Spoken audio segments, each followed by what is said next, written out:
Okay, let's talk about one of the most, just frustrating things we all go through. Why does that incredible burst of motivation you feel when you start something new just completely vanish after like a few days? You know the feeling, right? You've got the new gym membership, the crisp, clean notebook, the perfect plan. Day one, you're on fire. Day two, you're still feeling pretty good. And then, bam, day three hits. All of a sudden, the energy is just gone, and that couch is looking really good. The most important thing to know is you're not alone in this, and it's not some kind of personal failure. It's actually a predictable, biological pattern. So, here's what we're gonna do. We're gonna unpack the science behind this 3-day wall. We'll look at that initial high, the crash that always seems to follow, and the psychological traps that we all fall into. But most importantly, we're gonna explore a totally new way of thinking about motivation. Not as some magical feeling, but as a system. A system you can actually build for long-term success. All right, so let's start at the very beginning, that amazing first day. Researchers actually have a name for this. They call it the honeymoon phase. And it's basically a period of, well, hyperactivation in your brain's reward and motivation circuits.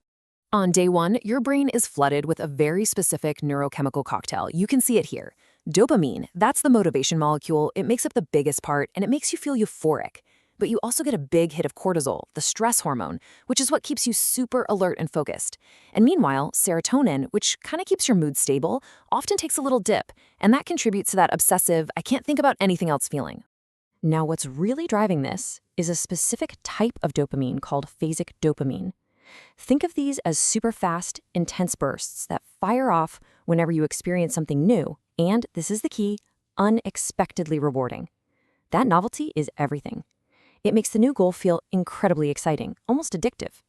But here's the catch. It's designed to be temporary. And that brings us to the dramatic turn. See, the honeymoon phase is, by its very nature, short-lived. So let's look at exactly how that incredible high leads directly to what feels like an inevitable crash. This timeline here shows the classic story of how motivation dies. On day one, you are at your absolute peak excitement. But by day two, the newness is already starting to wear off a bit. And by day three, that whole neurochemical support system that was propping you up, it's gone. And it leaves you feeling drained and totally unmotivated. And remember, this isn't just a feeling. It's a predictable biological process. So why? Why does this happen? Well, the first part of the answer is inside your brain's internal accounting system. Yeah, it's constantly running this little math problem in the background to decide if an activity is actually worth the effort.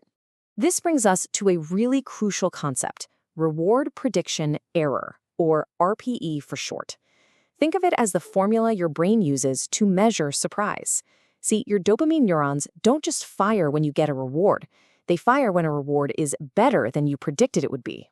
So let's trace this whole arc. On day one, the reward is new, it's exciting, it's better than you predicted. This creates a positive RPE, and boom, you get that dopamine hit. But by day three, your brain is smart. It's updated its model. The reward is now expected, which leads to a neutral RPE. No surprise, no extra dopamine. And here's the kicker. The effort now feels like a cost, creating a negative RPE, which actually causes your dopamine to drop below baseline.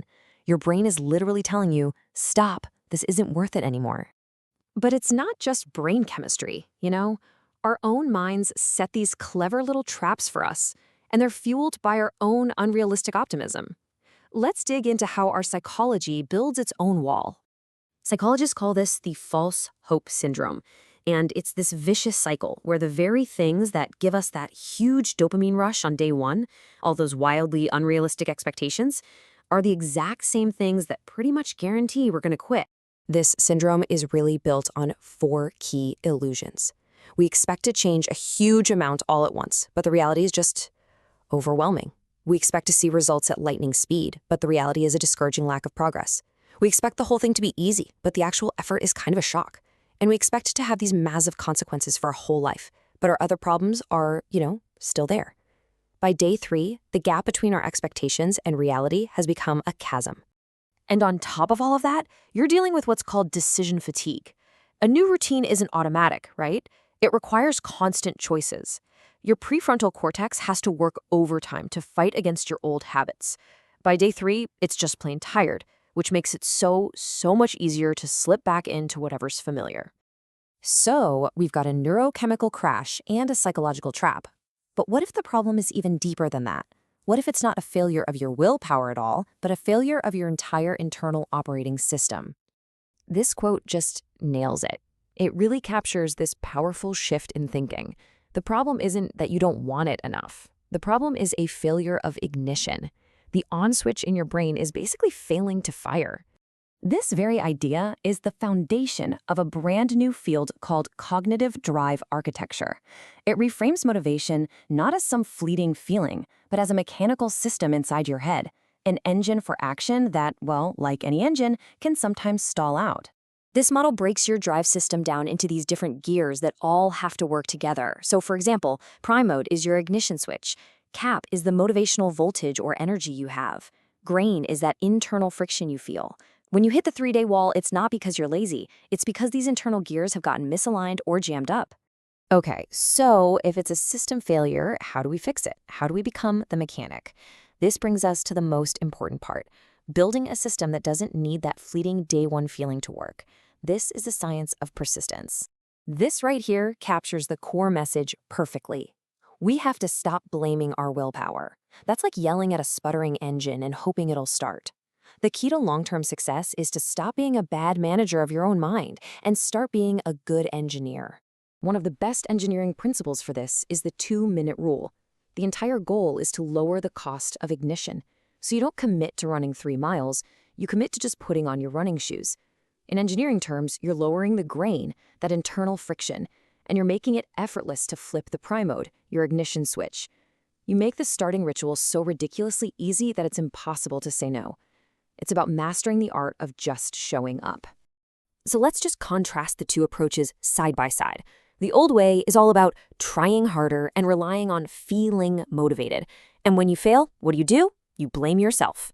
The new system-based approach is about reducing friction and building a process you can lean on even when you don't feel like it. And if you fail, you don't blame yourself, you diagnose the system and you fix the broken gear. So the takeaway here is this.